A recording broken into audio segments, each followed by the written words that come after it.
Como é maravilhoso, não é? E, bom, nós terminamos Colossenses, não é? E estávamos em dúvida se nós íamos terminar de fato aqueles últimos versículos, né? Mas o pastor Geraldo, acho que terminou muito bem semana passada, no domingo passado, Colossenses. E é maravilhoso, né, que quinta-feira nós meditamos sobre a eleição, que Deus ele elege pessoas antes mesmo da fundação do mundo. E no domingo nós ouvimos sobre pessoas que Paulo cita e que elas também foram escolhidas por Deus para uma boa obra, né? Mas, amados, nós devemos lembrar que não somente pessoas da Bíblia, mas nós precisamos relembrar que nós fomos escolhidos também. Deus nos elegeu para sermos dele, sermos um povo exclusivo que pertence a Deus. Através de Cristo, nós somos do povo. A Bíblia vai dizer que nós somos uma geração eleita. Deus nos elegeu antes mesmo da fundação do mundo. E, amados, eu na quinta-feira, depois que eu cheguei em casa, eu fiquei meditando se eu havia sido claro, e né, nós tínhamos alguns contratempos na quinta-feira, né? Mas, amados, a eleição, e eu acho que durante todas as outras quintas-feiras nós vamos nos aprofundar mais do processo da salvação, mas hoje eu quero falar um pouquinho, sim, sobre a eleição. Mas para que a eleição? Qual o objetivo de Deus nos salvar, aliás? Ou então, o que a salvação faz em nossas vidas? Não é? Então, nós queremos meditar em Colossenses 3, e o versículo de número 1 e 2, que essa mensagem também estará indo para o YouTube essa semana, eu creio. Pastor Geraldo, ou, na verdade, acho que já foi, fez menção desses dois versículos. Mas, amados, olha só, vamos dar mais uma olhada para esses dois versículos e olhar, não de um outro ângulo, mas tirar mais lições, não só desses versículos, mas depois de outros. Capítulo 3, versículo 1 de Colossenses diz: uma vez que vocês ressuscitaram para uma nova vida com Cristo, mantenham os olhos fixos nas realidades do alto, ou as realidades do céu, onde Cristo está sentado no lugar de honra à direita de Deus. Então no versículo 2 diz assim: pensem nas coisas do alto e não nas coisas da terra, pois vocês morreram para esta vida.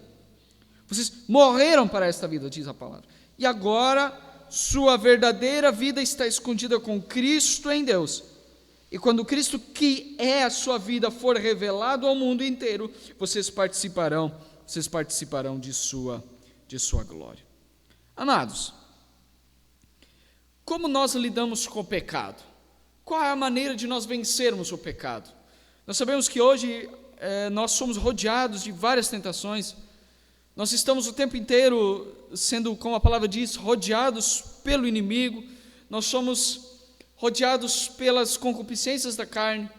Nós somos rodeados de tantas e tantas tentações que nos tentam desviar do caminho de Deus, a qual nós fomos escolhidos, nós fomos salvos. Mas como que nós vencemos os pecados?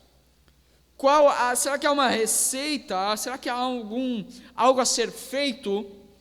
E, amados, sim, existe alguma receita para vencermos os pecados. E a grande verdade que Paulo ressalta aqui em Colossenses 3 é essa: olhem fixamente para Jesus Cristo. Olhem para Cristo, ou seja, conheçam cada vez mais quem é o seu Salvador. Conheçam a Deus e quem Ele é. Conheçam, vejam quem Ele é e tragam isso para a vida de vocês. Aprendam dele, vejam quem Ele é. Então, amados, aqui nós podemos ver que a salvação, ela nunca foi sobre nós chegarmos um dia na frente do púlpito e levantarmos as nossas mãos e dizer: sim, Jesus, eu te aceito, e pronto, você é um cristão. Não, a palavra de Deus diz que um cristão, ele não é somente caracterizado porque um dia ele aceitou a Jesus, supostamente, mas é pelo quanto ele olha para as coisas que são do alto.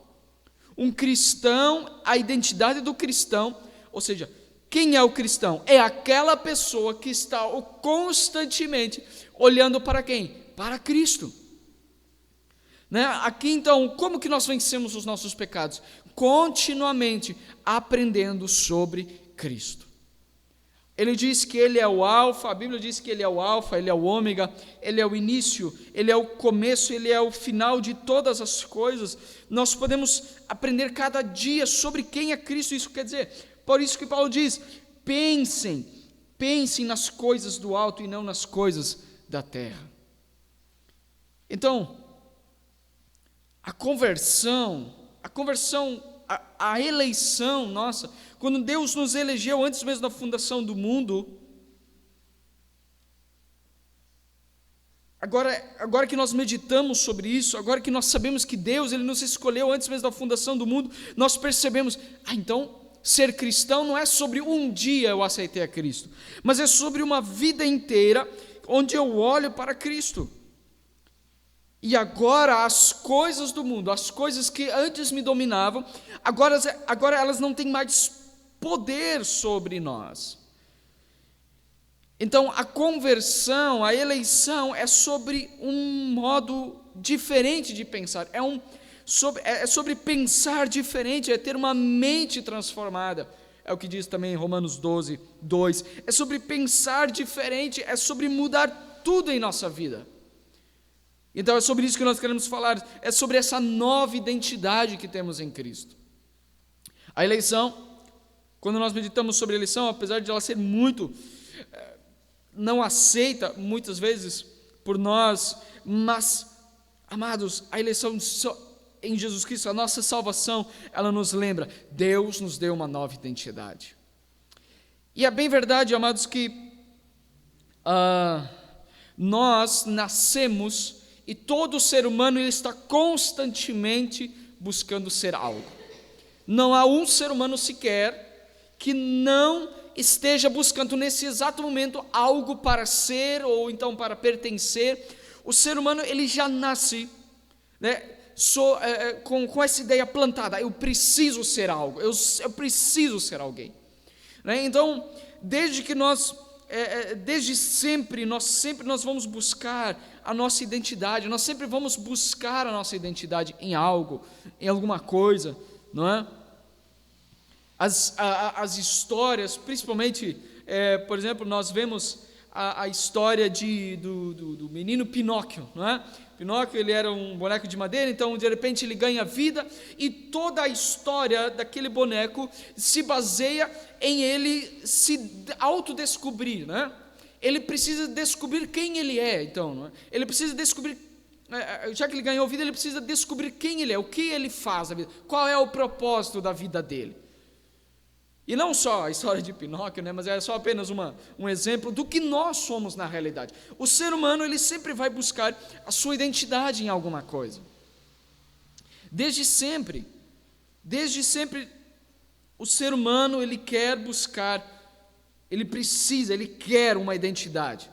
Ele quer ser alguém, ele quer muitas vezes ser notado. Então as pessoas acham que a sua identidade está baseada em quão famosas elas são.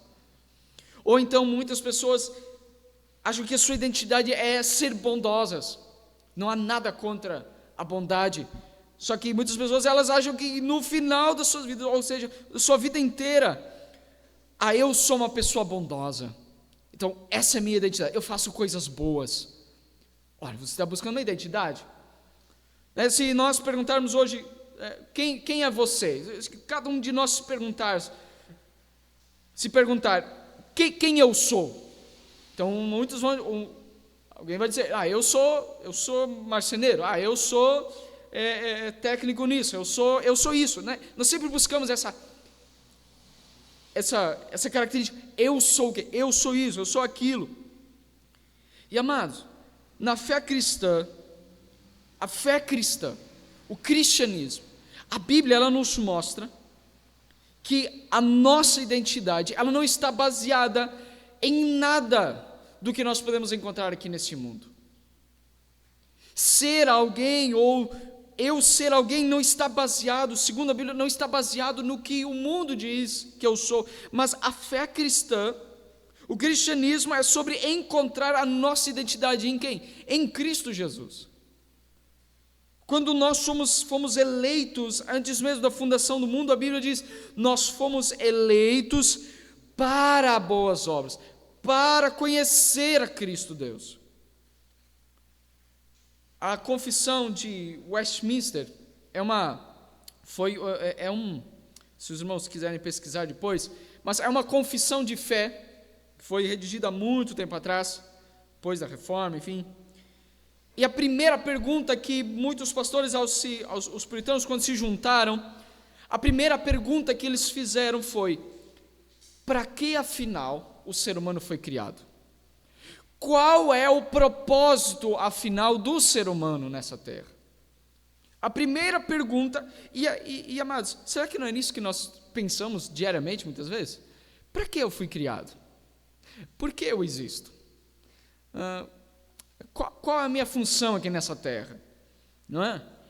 Aliás, eu sempre repito isso, né, que muitas pessoas tiram suas vidas porque elas não acham sentido na vida, elas não sabem para que elas vieram, então elas acham que elas estão sobrando aqui na terra, elas não acham propósito na sua vida, então elas tiram sua vida, porque elas não acharam nenhum propósito. Veja, todo ser humano, ele em algum momento da vida, ele faz essa pergunta. E quando os puritanos, muito tempo atrás, fizeram essa pergunta, eles responderam com um versículo, aliás, com a Bíblia, em vários versículos, que diz assim: o fim, o propósito final de todo ser humano é conhecer a Deus, glorificá-lo e desfrutar de Deus para sempre, para sempre. O fim de todo ser humano, o propósito de todo homem, de toda mulher, é conhecer e desfrutar Deus para sempre. Por isso, amados, que todo ser humano longe de Deus, ele nunca irá encontrar o seu propósito de vida. A cultura dos nossos dias diz que nós somos aquilo que nós fazemos. Então, se eu tenho uma empresa aliás, se eu sou médico, então, é isso que eu sou. O que você fez na vida? Eu sou médico, eu fiz isso, eu fiz medicina na minha vida. A cultura diz, aquilo que você faz, diariamente, aquilo que você mais faz, isso é a sua identidade. É isso que a cultura diz hoje, não é? Mas na nossa nova natureza, na nossa nova identidade, pelo que Paulo diz no versículo 2 de Colossenses 3, vocês pensam diferente, vocês pensam nas coisas que são e não nas coisas que estão aqui na terra.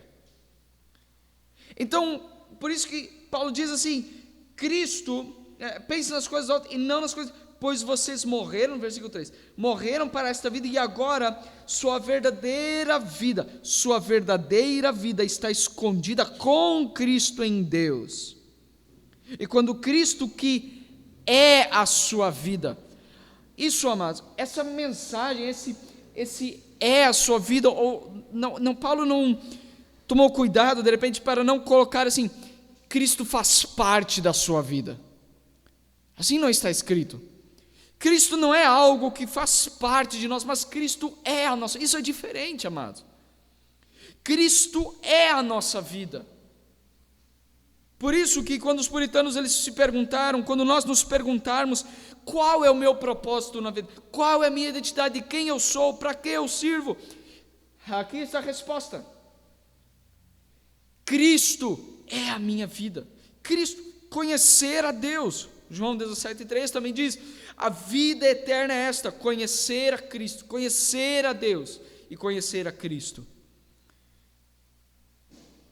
E há uma frase ainda muito mais cruel para o ser humano, eu acho, que é do humanismo secular, que diz assim, que para você descobrir, para todo ser humano descobrir quem ele precisa fazer o quê? Olhar para si mesmo.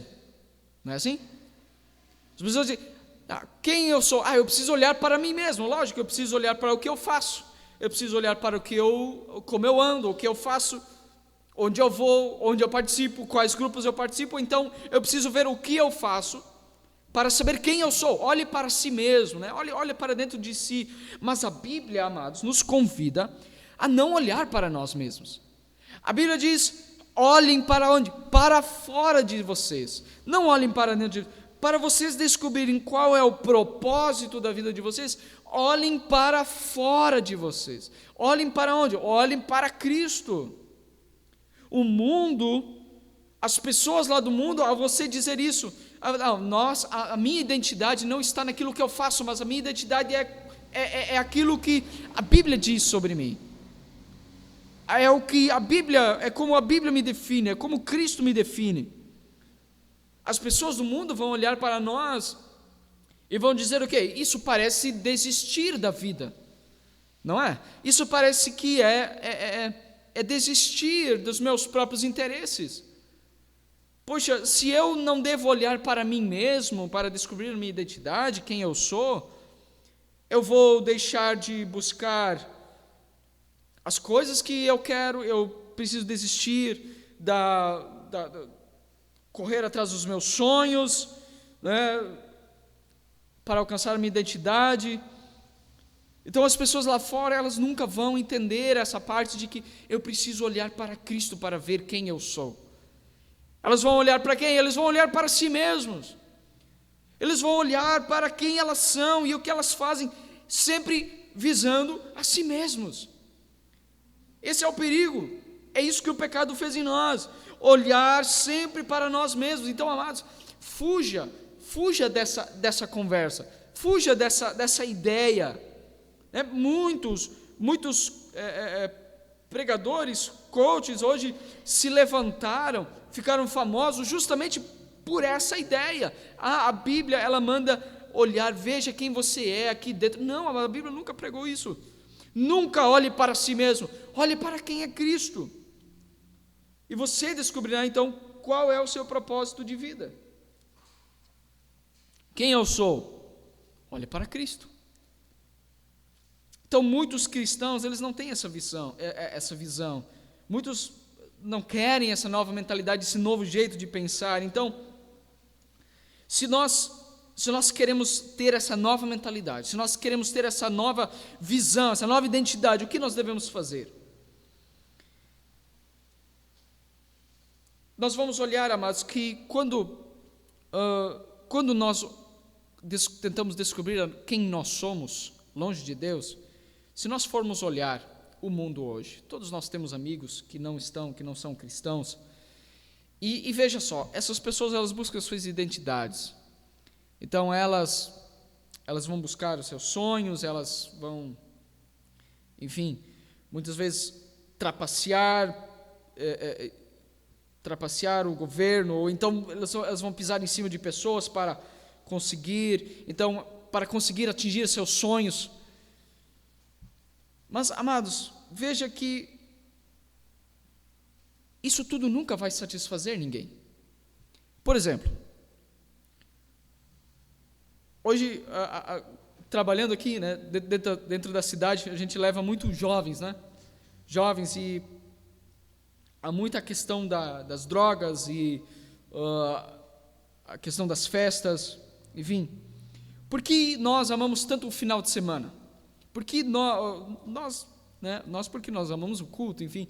Mas todo brasileiro, principalmente, ele ama o final de semana. Por quê? Final de semana é o dia do descanso.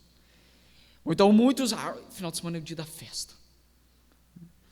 Então, a alegria, prazer próprio. Mas, amados, se nós perguntarmos com sinceridade o nosso coração, isso algum dia irá nos satisfazer completamente? Será que no final da nossa vida, isso é esse propósito, viver para me satisfazer, para satisfazer os meus prazeres, será que isso no final vai me completar? Por exemplo, uma pessoa entra numa loja, um homem vai entrar numa loja, eu quero comprar uma calça jeans. Então uma pessoa entra na loja e ela vê uma calça jeans, pronto. aí a lojista vai dizer, tá, mas tu quer dessa cor, tu quer uma preta, tu quer uma branca? Tá, eu quero uma preta. Tá, mas tu quer com um rasgo aqui no meio, tu quer com bolso, tu quer com 3 bolsos? Qual que é a opção? Né? E a pessoa fica perdida. É muita opção. E amados, se nós formos olhar a nossa vida longe de Deus, hoje nós temos muitas opções. As pessoas, hoje, principalmente os jovens, eles saem das faculdades, ou eles saem do ensino médio, e elas falam, o que eu vou fazer agora?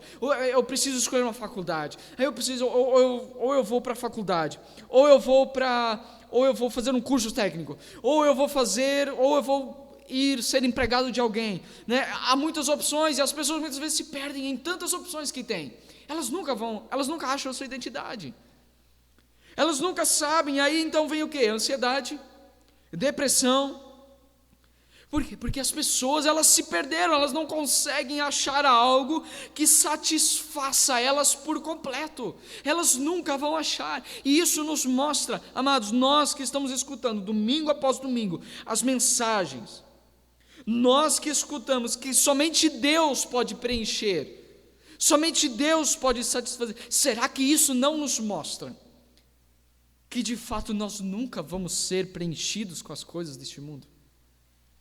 Será que nós não vamos entender de uma vez por todas que não é o tanto de dinheiro que eu tenho, não é o tanto de fama que eu tenho, não é sobre o reconhecimento que eu tenho na cidade ou em qualquer lugar, não é sobre o que o meu dinheiro pode comprar, não é isso que define a minha identidade, não é sobre o que eu faço durante a semana.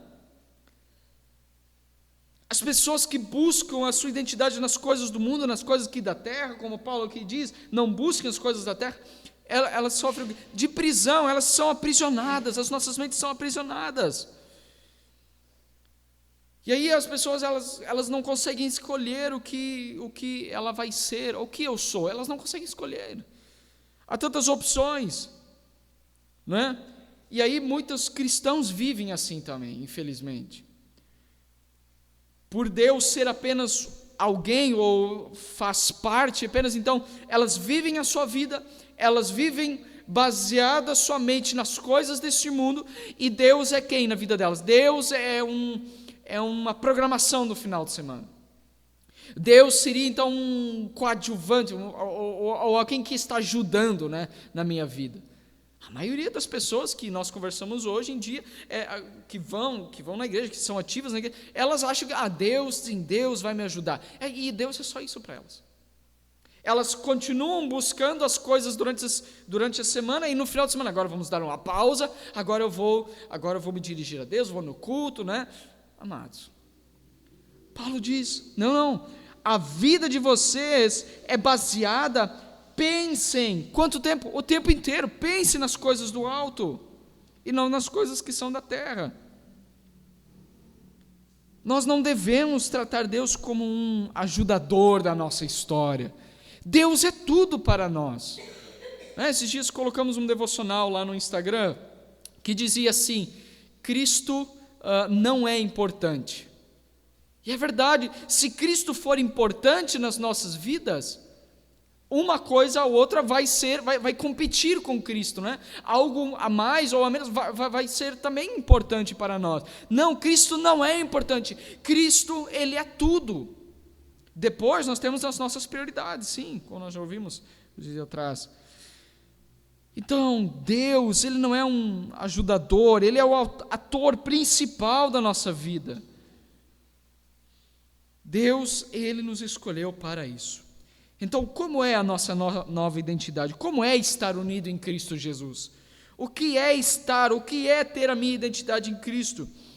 E amados, e aqui nós podemos entender que nós não precisamos passar a nossa vida como todo mundo passa, como o resto do mundo passa.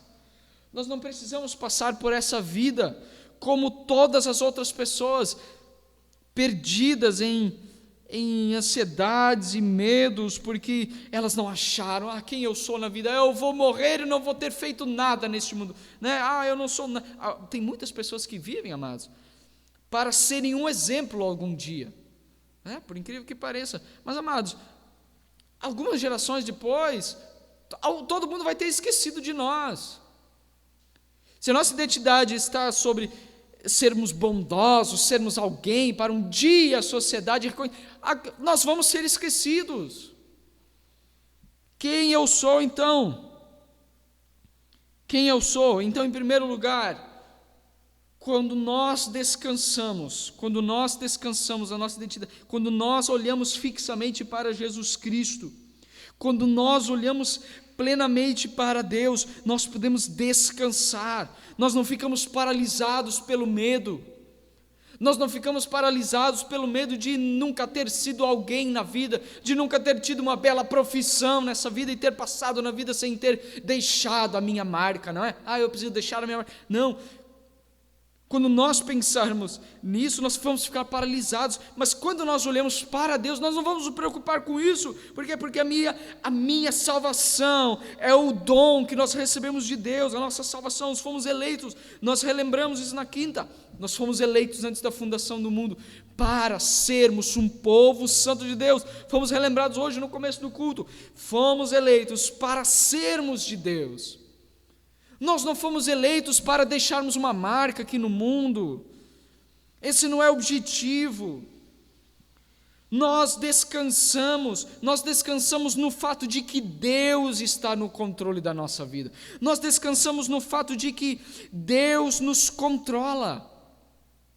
E, amados, se nós descansamos no fato de que Deus está controlando todas as nossas ações, tudo que nós fizermos, então, amados, tudo que nós escolhermos fazer, quando nós escolhermos fazer para a glória de Deus, nós saberemos, sim, essa é a vontade de Deus. Então, o cristão, amados, e acho que isso aqui é importante frisar novamente, o cristão, ele não é como aqueles jovens solteiros, quando eles estão, começando a escolher os namorados, então eles pensam, será que é de Deus o meu namorado? Será que é de Deus? Ou então quando nós precisamos escolher um emprego novo, será que é de Deus esse emprego? Amados, o verdadeiro cristão, ele não sofre desse tipo de pergunta. Por quê? Porque a Bíblia nos ensina que se nós buscarmos glorificar a Deus em tudo o que fizermos, então essa é a vontade do Senhor. Por isso que o cristão, ele não fica confuso, será que é de Deus? Não, o cristão, ele olha e vê, isso aqui vai glorificar a Deus? Esse emprego, esse namoro, esse trabalho, esse casamento, vai glorificar a Deus? Vai, então essa é a vontade de Deus, pronto, acabou. O cristão, ele não fica paralisado, ele descansa simplesmente, não, Deus está no controle de todas as coisas. Por quê? Porque eu estou fazendo isso para a glória dEle. Eu vivo para Deus. Gálatas 2,16 nos diz a palavra assim, Gálatas 2,16, podemos ler no telão? A palavra diz, e no entanto sabemos que uma pessoa é declarada justa diante de Deus pela fé em Cristo Jesus, e não pela obediência à lei. Nós meditamos isso em Gálatas. E cremos em Cristo Jesus para que fôssemos declarados justos pela fé em Cristo, e não porque obedecemos à lei, pois ninguém é declarado justo diante de Deus pela obediência à lei. Veja, quem eu sou? Eu sou declarado justo. Eu sou justo, por isso eu devo a minha vida a Deus. Então eu não preciso ficar ansioso por, será que isso foi certo? Será que essa minha escolha foi certa? Não, amados, descanso. Quando nós olhamos para Deus, quando nós vivemos para Deus, quando nós decidimos, a minha vida de agora em diante vai glorificar a Deus em tudo que eu fizer. Em tudo que eu fizer. Paulo diz assim, em outra carta, ele diz, quer comais, quer bebais, ou fazer qualquer coisa, façam isso para a glória de Deus. Façam isso para a glória de Deus. E nós podemos viver sem ansiedade, por quê? Porque nós vivemos agora despreocupados porque não são as minhas conquistas que me definem, mas eu sou justificado, diz Gálatas. Não é que, será que, como o Deus arminiano, como os arminianos pregam, e dizem, se eu pecar, então agora Deus vai riscar meu nome no livro da vida, aí depois eu me arrependo, então ele escreve de novo, não é? Esse é um Deus totalmente que a Bíblia não prega, mas a Bíblia diz, se nós sabemos, se a Bíblia me declara justo diante de Deus, então é isso que eu sou. Eu vivo agora para Deus, porque eu fui justificado. Isaías 40:11 também diz algo a respeito disso. Isaías 40:11, a palavra de Deus, Isaías 40:11, vamos meditar nessa Isaías 40:11. Diz assim a palavra: como pastor, ele alimentará seu rebanho, levará os cordeirinhos nos braços e os carregará junto ao coração, conduzirá eternamente as ovelhas com suas crias. E aqui Isaías está usando no versículo 10 ele diz assim, sim, o Senhor soberano vem com poder, com braço forte governará. Vejam, ele traz consigo sua recompensa. Como pastor, ele alimentará seu rebanho. Veja que palavra de consolo é essa, amados. Ele alimentará os seus, ele alimentará o seu povo. Então, todos nós conhecemos aquele programa chamado The Voice, né? Sempre passava na TV, nem sei se tem mais esse programa, mas então, as pessoas elas vão lá se apresentar para ganhar um prêmio. Então, as pessoas se apresentam e pessoas vão sendo eliminadas, tem um último dia, em que são, eu acho que 3, enfim, são 3 últimos competidores, então é anunciado ali um vencedor. Então o cantor A ganhou o prêmio, e depois que ele ganhou o prêmio, ele vai cantar mais uma vez, pela última vez ele vai cantar naquele programa. Mas depois que ele ganhou o prêmio, ele não precisa mais convencer os juízes. Antes dele ganhar o prêmio, ele precisava encantar os jurados que estavam na frente, ele precisava cantar, precisava ter uma bela performance, ele precisava, ele entra em ansiedade, em estresse, porque ele precisa convencer as pessoas ali, os jurados. Mas depois que ele ganhou o prêmio, depois que ele ganhou, que ele está com o troféu na mão, ele vai se apresentar novamente, ele não precisa pensar, puxa, agora eu preciso, não, ele já convenceu, ele não precisa. Nós somos assim também. Nós não estamos mais em um concurso para sabermos o quanto nós vamos ser na vida, o que nós vamos fazer. Nós já vencemos essa vida, a nossa vida não é sobre vencer aqui, mas a Bíblia diz que nós não estamos mais num concurso, nós não precisamos convencer as pessoas, mas nós já ganhamos a vida. Se nós somos declarados justos, se nós confiamos de que é Deus que tece a minha identidade, que me dá uma nova identidade, então eu não preciso mais convencer ser humano nenhum. Nós não estamos em um concurso para convencer Deus ou os seres humanos, mas nós já recebemos de Cristo a vitória sobre os nossos pecados. Salmo 23 diz, Ele é o pastor, Ele nos guiará, né? Ele é o bom pastor, o Senhor é meu pastor, nada há de me faltar. Então, quem nós somos? Em 1 João 4,10, vamos passear por alguns versículos e entender quem nós somos em Cristo. Em 1 João 4, versículo 10, diz assim, que nós somos amados. Diz assim, é nisto que consiste o amor, não em que tenhamos amado a Deus, mas em que Ele nos amou e enviou o Seu Filho como sacrifício para o perdão de nossos pecados. Veja, em Cristo Jesus, nós não precisamos mais buscar a aceitação do mundo, dos amigos, nós não precisamos mais buscar ser amado pelas pessoas do mundo, mas a Bíblia diz, o Rei do Universo me amou antes da fundação do mundo, nos elegeu para a salvação. Nós não amamos Ele primeiro e depois Ele nos amou. Pelágio foi um herege que foi considerado herege há muito tempo atrás. Eles acreditavam, e o arminianismo também acredita nisso, que, como eu falei na quinta-feira, que Deus, Ele viu quem um dia ia crer não é? Um dia o Jefferson, eu vi que o Jefferson um dia, lá em 2019, 20, ele ia ter fé, então, antes mesmo, para eu ter glória, eu elegi ele, não é? Mas, amados, a Bíblia nunca diz isso, pelo contrário, a Bíblia diz assim: Deus, antes mesmo de eu nascer, antes mesmo de eu fazer qualquer boa obra, antes de eu fazer qualquer coisa, Deus me elegeu antes mesmo da fundação do mundo. Ele diz assim, melhor do que eleição, nós podemos trocar essa palavra por amor. Ele nos amou antes mesmo da fundação do mundo. Então você é amado por Deus. Em segundo lugar, nós somos livres, Gálatas 5, versículo 1.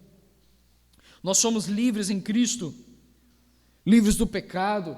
Portanto, permaneçam firmes nessa liberdade, pois Cristo verdadeiramente nos libertou. Não se submetam novamente à escravidão da lei. Os irmãos aqui da igreja, não é, já sabem, não é? E de repente nós deveríamos revisitar as pregações de Gálatas. Nós, por várias semanas meditamos em Gálatas e sobre como aquela igreja havia se desviado do caminho e eles tinham amado mais a lei, não é? Eles achavam que para serem salvos eles precisavam cumprir regras, mas Paulo diz assim: vocês estão livres disso, não são as obras de vocês que salvam, mas vocês foram libertos por Cristo. Em terceiro lugar, nós somos filhos de Deus, João 1, versículo 14, Evangelho de João 1, versículo 14, diz assim também: assim a palavra se tornou ser humano, carne e osso, e habitou entre nós. Ele era cheio de graça e verdade, e vimos sua glória, a glória do Filho único do Pai. Cristo veio a essa terra, o Filho de Deus, e agora em Cristo Jesus nós somos feitos da família de Deus. Também isso está escrito em Efésios 2, também diz essa palavra assim: nós somos feitos da família de Deus, você é filho de Deus. 2 Coríntios 5,17, em quarto lugar, nós somos uma nova criatura. 2 Coríntios 5,17, o versículo bem conhecido, diz assim, 2 Coríntios 5,17: logo todo aquele que está em Cristo se tornou nova criatura, a velha vida acabou e uma nova vida teve início, tudo se fez novo. Então, como a união com Cristo muda a nossa identidade? E, amados, a Bíblia ela sempre usa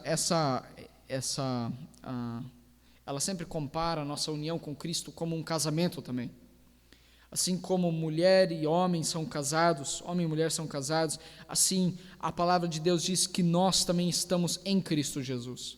É um casamento. A sua noiva, a igreja, nós estamos unidos a Cristo como um casamento. Cristo nos prometeu amar até o final, não é? E assim como num casamento, nós devemos viver a cada dia o casamento.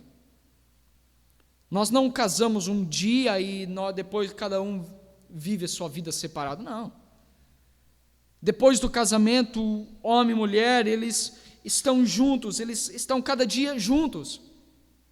Assim nós também, unidos com Cristo, nós cada dia estamos juntos. Por isso que Paulo diz, Colossenses 3, pensem nas coisas que vêm do céu, olhem para Cristo.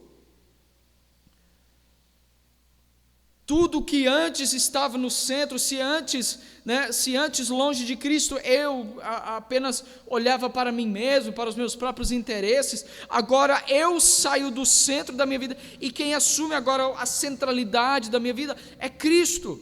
Cristo é tudo para mim, Cristo é tudo em todos, diz a palavra. Então precisamos querer se vestir cada dia dessa nova identidade. Amar a Cristo Jesus, ver quem Ele é, e eu acho que nós passamos boa parte de nossas pregações, de nossas lições, falando disso, que Cristo Ele é a nossa vida, Cristo Ele é a nossa vida. Nós fomos eleitos para sermos uma geração separada, e quando as pessoas leem esse versículo, elas acham que é sobre trocar alguma peça de roupa ou algo assim, e nós sempre meditamos isso, né? Seria muito fácil se fosse só isso, né? Seria muito fácil que se ser cristão fosse só andar de um jeito, ou de outro. Seria muito fácil, né? Bom se fosse assim. Mas é muito assustador, mas ao mesmo tempo é muito maravilhoso ter a nossa identidade baseada em Cristo Jesus. Quem eu sou? Você é de Deus. A sua vida é Cristo. Não é que Cristo faz parte da sua vida, mas Cristo é a sua vida. Então, meu amado irmão, quando você sair deste culto, quando nós enfrentarmos essa semana, essa pregação não deve soar em nós vazia, mas nós devemos lembrar durante o nosso trabalho, onde nós formos, precisamos lembrar, eu não vivo para o meu chefe, eu não vivo para uma empresa, eu não vivo para um dia eu deixar um belo currículo aqui na nossa vida. Não, você não vive para isso. Você vive para louvar a Deus. Você vive para engrandecer o nome dEle. E a maioria dos cristãos, quando escutam isso e pensam, não, poxa vida, então para amanhã, então eu vou chegar na minha empresa e a primeira coisa que eu vou fazer é abordar o meu colega, eu vou orar por ele, dizer, Jesus te ama, eu preciso evangelizar ele. A maioria das pessoas acham que elas devem glorificar a Deus assim, pode ser assim também.